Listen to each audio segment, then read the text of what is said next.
Hi అందరికీ. వర్షం అంటే గట్టిగా అయితే పడడం లేదు, స్లోగా పడుతుంది.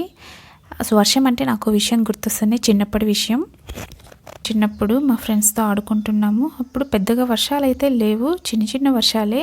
కానీ అప్పట్లో ఏమంటే పైన చెరువులన్నీ నిండిపోయి ఆ మర వచ్చి మా చెరువులు కూడా నిండిపోయేవి, అలా ఉండేది.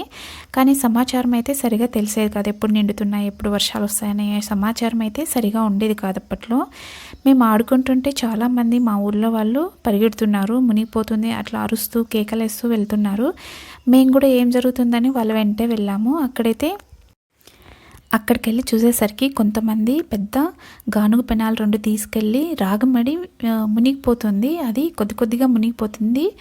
చాలా బాగుంది. రాగి పంట అయితే పెద్ద ఎన్నులతో ఉంది.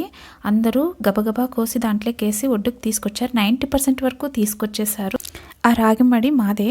అప్పట్లో చాలా హెల్ప్ చేశారు. Thank you for